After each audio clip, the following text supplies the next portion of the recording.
On aura rarement autant débattu de la dépense publique qui atteint des records dans notre pays et de la façon de la diminuer.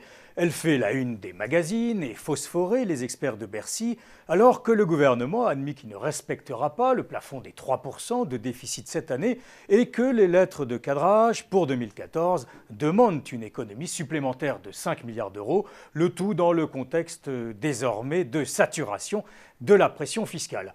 On rappellera que le président Hollande a fixé pour objectif une baisse de 60 milliards des dépenses publiques sur 5 ans.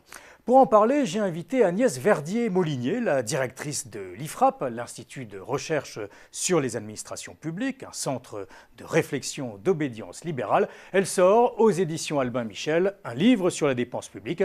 Son titre, évocateur, 60 milliards d'économies, oui, mais tous les ans. Bonjour Agnès Verdier-Molinier. Bonjour Arnaud Fleury. Merci d'avoir accepté l'invitation de Xerfi Canal. Alors, vous attaquez fort, j'allais dire un livre de plus, mais pas seulement sur la dépense publique. Je vais vous citer d'entrée, c'est la première ligne de votre ouvrage, le syndrome de Stockholm. La France est victime du syndrome de Stockholm. Vous savez, c'est l'otage qui tombe amoureux de son ravisseur. Plus la France s'enfonce, plus nous nous acharnons à renflouer ce modèle social qui nous a pris en otage. Parce que nous sommes pétrifiés à l'idée de réformer, nous prétendons que ce modèle nous convient. C'est vraiment ça, nous sommes toujours aujourd'hui dans ces vieilles lunes de ce modèle social qui nous conviendrait. Pourtant, je l'ai dit, beaucoup d'articles, beaucoup de débats publics, des ouvrages qui sortent sur la remise en cause de la dépense publique. Oui, on explique toujours aux Français qu'on a un modèle extraordinaire en France. Oui. Tout le monde nous l'envierait, on voudrait avoir la même chose que chez nous, les mêmes hôpitaux, la même assurance maladie, les mêmes politiques familiales, les mêmes collectivités locales, etc. Puis finalement, quand on creuse, on se rend compte qu'ailleurs aussi, en Europe, il y a des services publics qui ne sont pas si mauvais que ça, qui sont au service du public, qui sont payés aussi avec de l'argent public, mais qui coûtent beaucoup moins cher. Et quand on regarde un petit peu les chiffres, c'est issu aussi ce livre d'une réflexion que j'ai eue avec des personnes de l'OCDE qui me disaient « mais finalement, en France, vous n'avez pas des services publics meilleurs qu'ailleurs en Europe. Nous, ils font des études sur toute l'Europe, ils voient très bien qu'ailleurs, il y a aussi des services publics. Dans les pays scandinaves, ils ont des services publics. En Allemagne, ils ont des services publics. » Et ils me disaient « le problème de la France, ce n'est pas le fait que vous ayez des services publics extraordinaires et que ça coûterait plus cher. C'est le fait que vous surpayez la production de ces services publics, le coût de production. » Alors, on va y revenir dans le détail parce que, et d'ailleurs, vous publiez en annexe vos propres chiffres, comment vous arrivez à 60 milliards de manière extrêmement détaillée. C'est assez amusant parce que l'ensemble aujourd'hui des think tanks commencent à chiffrer très précisément, avec parfois des divergences, mais tous arrivent à la conclusion qu'il faut effectivement diminuer la dépense publique. Et vous écrivez qu'aucun gouvernement ne s'est attaqué à la question du déficit alors que nous sommes suspendus au-dessus du précipice. Mais vous vous interrogez et vous dites que c'est peut-être le gouvernement actuel qui aura le courage de lancer enfin les réformes qui s'imposent, parce que l'heure est grave en quelque sorte. Oui, il y a eu finalement beaucoup de déceptions par rapport à ce qui s'est passé dans les précédents gouvernements. Notamment sous Nicolas Sarkozy. On attendait du précédent gouvernement, avec la révision générale des politiques publiques, une vraie baisse de la dépense. Mais on n'a pas eu de baisse de la dépense. On a eu un maintien de la dépense. Un maintien, ça ne veut pas dire baisse. On a eu des économies, mais on a dépensé ailleurs. Le problème de la France, c'est qu'on additionne toujours les milliards et on annonce des milliards et des milliards d'euros d'économies. Et quand on arrive à la fin de l'année, on voit qu'on a dépensé plus que l'année d'avant. Donc il y a un problème. Économiser, ce n'est pas juste économiser sur une politique publique ou par exemple, les fonctions support du ministère de l'Équipement, et puis de l'autre côté, dire tout l'argent qu'on va économiser, on va le redépenser tout de suite. C'est ça la difficulté en France, c'est qu'on se rend compte que chaque fois qu'on annonce des économies, ce ne sont jamais des baisses de dépenses en valeur. Je prends un exemple. Oui. En 2012, on a 369 milliards de budget total de l'État, y compris les pensions des personnels de l'État et la charge de la dette. En 2013, le gouvernement nous annonce qu'il fait 10 milliards d'euros d'économies entre 2012 et 2013. Mais en 2013, on dépense 370 milliards, donc 1 milliard de plus. Donc on économise, mais on dépense plus. Ça, c'est plus tenable. Maintenant, il faut des objectifs clairs et dire, voilà, on va économiser 5 ou 10 milliards, mais ça va faire baisser de tant le budget global. Voilà. Et ça, c'est ce qu'on attend aujourd'hui. C'est ce qui n'a pas été fait. Alors, vous estimez effectivement que le surcoût de production de nos services publics est absolument colossal en France, c'est ce que vous nous disiez, et vous reprenez donc les propos de François Hollande qui ont fait du bruit quand même, sa dernière conférence de presse, donc de diminuer de 60 milliards la dépense publique sur 5 ans. Vous pensez que l'objectif est courageux, mais qu'il faut carrément aller plus loin, d'où votre livre, il faut faire ça tous les ans. Alors d'un point de vue politique, avant que nous ne rentrions dans le détail, est-ce que vous pensez que c'est faisable dans un pays comme la France, ce qui ramènerait finalement la dépense publique de 57 à 52%? Sur le papier, ça paraît faisable. D'un point de vue politique, social, vous pensez que c'est envisageable? François Hollande l'a dit le 13 novembre dernier dans sa conférence de presse, il a dit « On ne vit pas mieux avec 57% de dépenses publiques par rapport au PIB qu'avec 52%. » Je suis tout à fait d'accord avec lui. Pourtant, c'est cette partie-là de sa conférence de presse qui a été supprimée du discours qui est imprimé sur le site internet de l'Élysée. Donc là, il y a encore visiblement à l'intérieur même du gouvernement des dissensions sur cette question. Donc le président de la République, on dirait, va plus loin que ce que ses propres équipes sont capables d'assumer. Donc je crois qu'il faut l'encourager à aller encore plus loin et à aller dans cette logique que oui, 60 milliards d'euros d'économies sont possibles par an. Moi, je le chiffre à 2021. En 2021, on devrait pouvoir économiser 60 milliards d'euros par an. Mais ce n'est pas 60 milliards économisés par rapport à l'augmentation de la dépense qui aurait été faite si on n'avait pas économisé. C'est ça la difficulté. C'est-à-dire que c'est vraiment 60 milliards d'économies en valeur et pas simplement en fonction de ce qu'on n'a pas dépensé en plus. Alors, question liminaire toujours, vous ne pensez pas que cette réduction massive des dépenses publiques, si elle était donc appliquée, en quelque sorte, ne plombe la croissance, même si, et ça me fait penser à une interview de Philippe Alliot au Figaro qui était tout à fait intéressante, certains estiment, et ça c'est un peu nouveau, que par la réduction de la dépense publique, quelque part, on peut créer des gisements de croissance. Oui, alors, mon avis là-dessus, et l'avis que je donne dans ce livre, c'est qu'il faut partir des coûts de production, il faut partir des doublons. Il faut dire, voilà, la commune doit avoir telle et telle et telle mission. Mais il faut arrêter que la commune s'occupe de la culture, que le département s'occupe de dépenser dans la culture, que l'intercommunalité aussi, et la région aussi. Donc ça, c'est question de compétences, c'est question de revoir le millefeuille. Revoir le millefeuille, mais pas que le millefeuille local, l'État aussi. Pourquoi est-ce que l'État a décentralisé la gestion des bâtiments des écoles, a décentralisé les personnels techniques des écoles, mais pas la paye des professeurs? Pourquoi ? Pourquoi est-ce qu'on est dans un budget où il y a 4 financeurs différents sur l'éducation? Non, il faut choisir un échelon qui est compétent. Est-ce que c'est la région? Est-ce que c'est la commune? Est-ce que c'est l'État?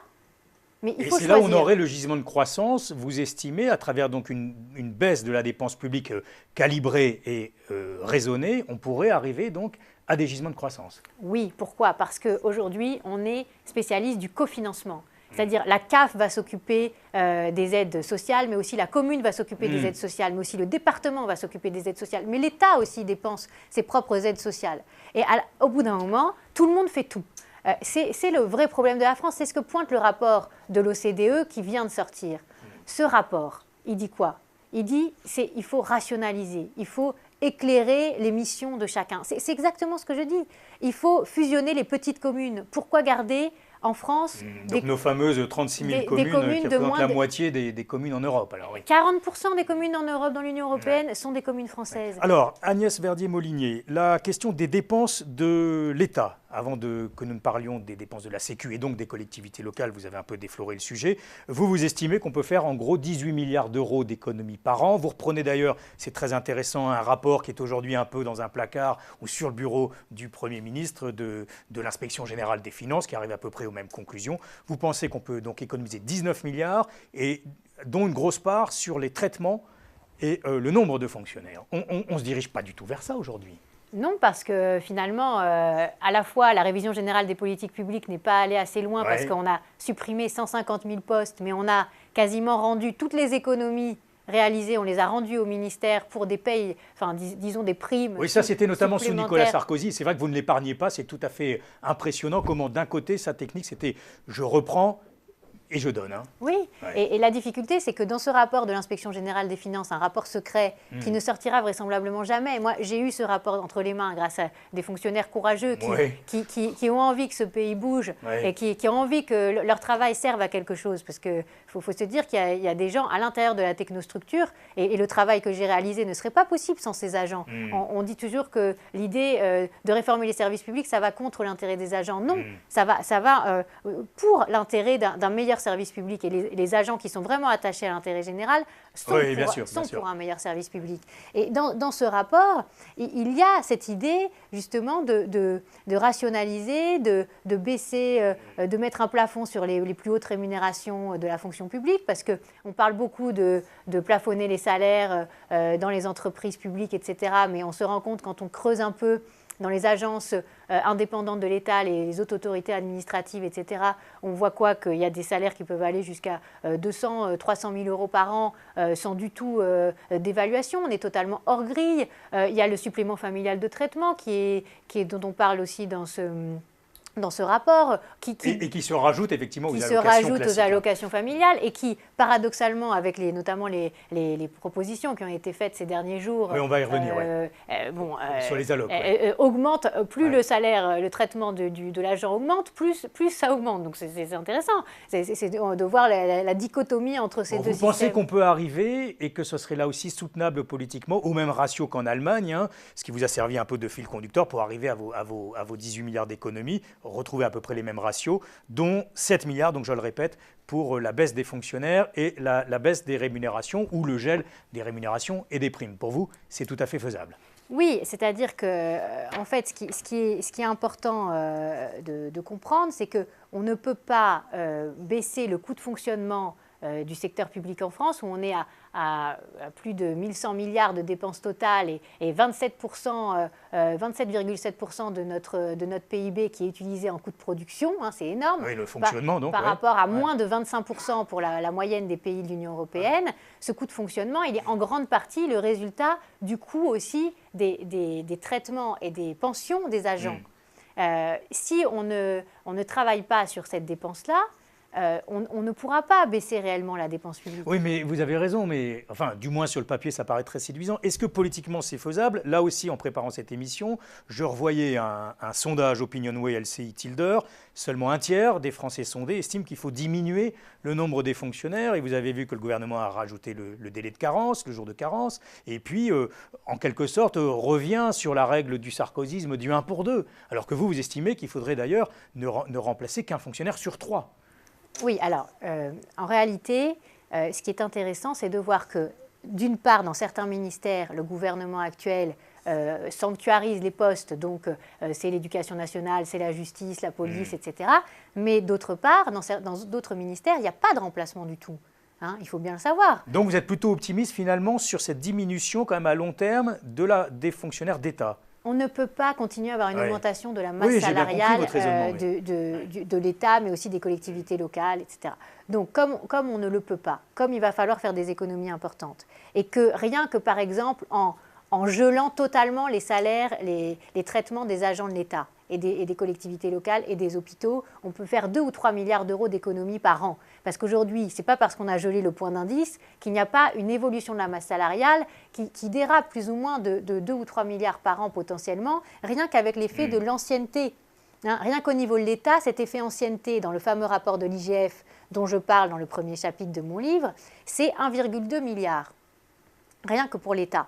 Ça veut dire que si on gelait totalement, comme d'autres pays l'ont fait, contrairement à ce qu'on dit, c'est-à-dire que nous, on n'a pas gelé les salaires des personnels publics, si on gelait totalement, on peut déjà faire des économies. Après, on peut avoir une autre politique qui est de dire, plutôt que de geler, faisons la rémunération au mérite comme ça existe ailleurs, mais supprimons des postes, là où on doublonne. Mais l'histoire des doublons, l'histoire de rationaliser les missions, ça permettra aussi d'avoir moins d'agents. Parce que quand on voit dans le département par exemple à Paris, et puis alors après en Île-de-France, on doublonne les systèmes des services de communication. Enfin, ça pose aussi le problème après de reclassement des gens. Et d'ailleurs, vous êtes très intéressante dans votre livre. Vous expliquez comment c'est difficile en France, quand par exemple, on essaie de faire une délégation de service public, etc., se pose la question du reclassement des agents publics et qui prend toutes des conséquences très importantes et on en fait une Rien montagne. qu'avec les départs en retraite, juste pour conclure là-dessus, on peut supprimer 700 000 postes d'ici 2021, rien qu'avec les départs en retraite. Et ça demandera, vous avez raison, une réorganisation, une mobilité des agents à l'intérieur des différents services publics. Bon courage. Alors, les collectivités locales, je le disais, vous en avez un peu parlé. Alors, vous avez vu que le gouvernement décide de baisser d'1,5 milliard en 2014 et la même somme en 2015, les transferts de l'État aux collectivités. Je ne sais pas si vous avez vu, mais le ramdam que ça fait, là aussi, ça montre que la fronde des élus publics, que ce ne sera pas facile à faire. Je vous cite, les collectivités locales disent qu'elles dépensent plus à cause de la décentralisation et vous dites c'est faux. Quelque sorte. Vous insurgez en faux contre ça. Oui. Elles dépensent d'une façon générale beaucoup plus avec ou sans la décentralisation. Oui, pourquoi ? Parce que d'abord, on part du terrain. Le terrain, qu'est-ce qui s'est passé sur le terrain ? Je donne l'exemple de l'Île-de-France, qui est une région... Ah oui, alors totalement édifiant, les oreilles de Jean-Paul Huchon doivent siffler à votre lecture. Oui, mais finalement le principe, c'est pas d'attaquer la gestion de Jean-Paul Huchon, parce qu'il faut se dire que c'est comme ça en Île-de-France, mais c'est comme ça partout. Ou relativement partout, parce que pour trouver des exemples de très bonne gestion au niveau local, il faut vraiment enquêter, sérieusement. Donc là, sur l'Île-de-France, on a réussi à avoir les budgets annexes. On a réussi à avoir des organigrammes de 2003, qu'on a comparés à des organigrammes de 2010. Ça a été un énorme travail, des heures et des heures de travail, de comparatif, pour sortir tout ce qui était issu de la décentralisation et ce qui ne l'était pas. Hors décentralisation, les effectifs entre 2003 et 2010 ont augmenté de 60%. Donc ce n'est pas vrai que l'augmentation de la dépense vient uniquement de la décentralisation. Ça, c'est le premier point. Ensuite, et puis vous pointez toutes les dépenses, et je vous interromps, mais c'est tout à fait intéressant dans votre livre, les dépenses des collectivités, que ce soit en rayonnement international, dans le domaine de la culture, etc. Et là, on atteint des sommets. Bon, j'ai envie de dire, on sait tout ça, et pourtant, oui, peu de choses changent. On le sait, mais finalement, ce qu'on ne comprend peut-être pas, et qui est important de comprendre, c'est que dans d'autres pays, il y a une organisation, c'est comme une équipe, chacun sait ce qu'il a à faire. Et c'est ce qui manque en France. Donc, et nous, tout le monde veut tout faire. Ouais. L'État veut garder la main sur tout, la commune veut pouvoir investir dans tout, l'intercommunalité aussi, le département et la région aussi. Évidemment, à la fin, et en plus, il y a la sécurité sociale qui se rajoute par-dessus tout ça. Donc, à la fin, c'est un espèce une cacophonie où il y a des cofinanceurs partout, des cofinancements partout. Tous les projets sont finalement contrôlés par plusieurs entités. Ça demande des personnels en grand surnombre, alors qu'on pourrait rationaliser tout ça. Alors, la question des prestations sociales, c'est le dernier point. Vous estimez qu'on peut économiser pas moins que 30 milliards par an, concernant donc les questions sociales. Alors, vous dénoncez là aussi les doublons à la caisse primaire d'assurance maladie et la CNAM, mais pas seulement. Enfin, et alors, ces motifs, parce qu'il y a des dizaines d'acronymes et d'initiales qui sont effectivement toutes les structures qui peuvent exister en la matière. Donc, vous dénoncez les doublons, les fonctionnements, etc., etc. Mais alors, prenons un exemple concret, sans même rentrer dans les grandes questions de réforme de la Sécu, de la question des retraites, etc., sur les allocations familiales, puisqu'on en parlait tout à l'heure. Alors, comment expliquez-vous qu'il y ait un tel remue-ménage politique sur cette idée de revoir pour les ménages les plus aisés les allocs? Alors, on n'y arrivera jamais avec vos 30 milliards quand on voit sur cette goutte d'eau que sont les allocs. Mais parce qu'ils ne prennent pas le sujet par le bon bout. Ouais. Le problème du paritarisme, de ce qu'on appelle la gestion paritaire de tout ce qui est l'action sociale, enfin les prestations sociales en France, c'est qu'on a laissé, notamment les syndicats de salariés du patronat, ne jamais revoir vraiment l'organisation du système. Rien qu'avec une meilleure organisation, c'est-à-dire fusionner les caisses primaires d'assurance maladie, les caisses d'allocation familiale, avoir une bonne gestion dans tout ça, c'est 6 milliards d'euros qu'on pourrait économiser. C'est 6 milliards de plus qu'on paie par rapport à la moyenne des autres pays de l'Union européenne pour distribuer l'argent du social. Donc ce n'est pas de la réforme, c'est de la gestion, ça, en quelque sorte. D'accord. Ce n'est pas une réforme politique, c'est plutôt sur la gestion, en fait. D'une part, la gestion. Ouais. On ne veut pas s'attaquer à ça, on ne veut pas réussir à trouver ces 6 milliards, parce que chacun est intéressé, même le patronat n'a pas envie de supprimer les postes des personnes qui siègent au conseil d'administration des caisses en question. Personne n'a envie d'y toucher. Quand vous voulez fusionner deux caisses, il y a les syndicats de salariés qui râlent, mais il y a les syndicats du patronat aussi qui sont furieux et qui ne veulent pas supprimer ça. D'ailleurs, ça apparaît beaucoup dans votre livre, hein, c'est effectivement toute cette somme d'intérêts qui font que nous sommes dans une machine aujourd'hui totalement opaque, en quelque sorte, la machine de la dépense public. Didier Migaud l'a très bien dit. Voilà, oui, le président de la Cour des comptes. Et c'est assez désespérant que ce soit. Alors, vous dénoncez les syndicats, le double jeu des syndicats, bon, ça on connaît. Certains hauts fonctionnaires qui ont tendance un peu à faire de la rétention. Les différentes structures qui peuvent exister, effectivement, qui cohabitent en la matière. Tout ça donne un tableau assez noir, finalement, qui fait qu'on se pose la question de comment on peut arriver à vos 60 milliards d'économies tous les ans, quoi. Et on revient au départ de notre discussion. Finalement, c'est pour moi d'abord s'attaquer au surcoût du système. Là aujourd'hui, sur ce que vous évoquez, c'est-à-dire ces propositions de supprimer les allocations familiales pour ceux qui gagnent plus de 53 000 euros à 4 en net, ça fait 4 000 euros par mois, hein, donc il ne faut pas non plus exagérer. On est riche, il paraît, à 4 000 exagérer euros par mois, le niveau de vie de ces personnes. Hein. Bien sûr. Paris, avec 4 000 euros net par mois et avec 2 enfants, c'est pas facile. Je ne suis pas sûre qu'on soit riche. Hein. Donc ça, c'est un premier point. Et pourtant, sur les salaires de ces personnes, il y a 5,4% qui vont financer la politique familiale. C'est comme si on disait aux Français, les seules économies qu'on peut faire, c'est sur le caractère finalement quasiment assurantiel. C'est-à-dire, vous avez une assurance auto, vous allez avoir un accident et on va vous dire « Ah ben non, on ne vous rembourse pas parce que vous êtes trop riche pour être remboursé. » Donc là, on est dans tout à fait ce qu'il ne faut pas faire dans l'économie sur les pourtant, vous pensez qu'il faut des conditions de ressources pour bénéficier des allocs?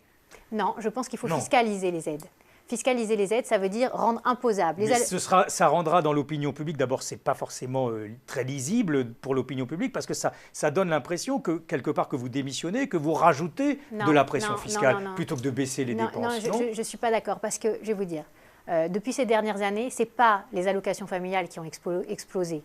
C'est les aides de complément de revenus, c'est le RSA, c'est l'allocation adulte handicapé, c'est les aides au logement. C'est ça qui a explosé. Ouais. Il faut pas mais ça, c'est les minima sociaux, c'est beaucoup plus difficile de s'y attaquer. C'est 80 milliards d'euros par an. 80 milliards d'euros par an, qui a fait plus 50% dans les dernières années. Et pas dans des gouvernements de gauche, hein, sur des gouvernements de droite. Alors, et je voudrais juste conclure là-dessus. Pourquoi rendre imposables ces aides? Pour savoir qui touche quoi. Ça, c'est très important. Parce qu'en France, il y a une opacité telle. Les strates dont vous parlez, les guichets différents auxquels on peut aller chercher de l'argent, etc. C'est un problème. Pourquoi? Parce qu'on ne sait pas quel foyer fiscal touche quoi. Et par ailleurs, un foyer fiscal qui va avoir de son travail 2 000 euros, il va être imposé. Celui qui a le même montant d'aide sociale, il ne va pas être imposé. Ça veut dire aussi que le foyer fiscal qui n'est pas imposé et qui vit que de l'aide collective, il ne va pas avoir ce sentiment que quand on dépense trop d'argent public, eh bien, il y a un problème, parce qu'il ne paie pas du tout d'impôts. Donc tout ça, tout se tient. C'est très important. Alors, on va conclure, parce que vous expliquez que dans le monde, beaucoup de choses se passent, notamment dans les administrations publiques. Vous écrivez que les services publics dans le monde bougent, se comparent, mutent. J'ai trouvé le verbe très intéressant. Seule la France y va à reculons. Et en même temps, vous êtes assez optimiste. Vous pensez que sur le long terme, de toute manière, nous n'aurons pas le choix avec ce crunch sur le financement public, en quelque sorte, et que nous pourrions y arriver. Nous n'avons pas le choix parce que nous sommes au maximum des impôts qu'on peut voter dans ce pays. Maintenant, les infos que j'ai de Bercy montrent que, notamment, les recettes sur l'imposition du capital, elles sont en train de chuter. Et on est allé trop loin. Et tout le monde le sait très bien, tous les experts le savent, les experts budgétaires. Pourquoi? Parce que sur le capital, comme sur le travail, maintenant on va avoir de la décollecte des recettes fiscales. Parce que les Français sont donc le trop d'impôts tue l'impôt en quelque sorte, et donc il faut se concentrer sur la baisse des dépenses publiques. C'est la loi de l'affaire. Et donc, de l'affaire, pardon, oui. Et donc nous irons dans ce sens-là, si je vous comprends bien. Alors, j'ai une dernière question là aussi, avant que nous nous séparions. Qu'avez-vous pensé de Jérôme Cahuzac, donc qui a démissionné ces derniers jours? On en a beaucoup parlé. Est-ce que c'était un bon pourfendeur de la dépense publique, ou est-ce qu'il était dans une posture politique? Et est-ce qu'en quelque sorte, on va le regretter? Écoutez, je crois qu'il avait, ce souci et cette fermeté vis-à-vis des ministres qui est très importante pour un ministre du budget qui veut baisser les dépenses publiques. De s'imposer alors. Donc cette fermeté, cette rigueur qu'il avait vis-à-vis des différents ministres sur leurs différents budgets me semble, vraisemblablement, on va la regretter. Ensuite, je n'ai pas de commentaires à donner sur toute cette affaire. Je crois que vis-à-vis des marchés, vis-à-vis de l'Union européenne, qu'en même temps, on renonce à atteindre les 3%, et qu'en même temps, notre ministre du Budget démissionne. Ça fait donc désordre. Ça fait un peu trop, si je vous un peu comprends trop bien. pour un pays qui est dans une situation des finances publiques aussi difficile que le nôtre. Merci d'avoir été avec nous donc sur Xafi Canal, Agnès Verdier-Molinier. Merci 60 milliards d'économies, point d'exclamation. Oui, 3 petits points cette fois, mais tous les ans, à lire chez Albin Michel, Agnès Verdier-Molinier de l'IFRAP. Merci. Merci.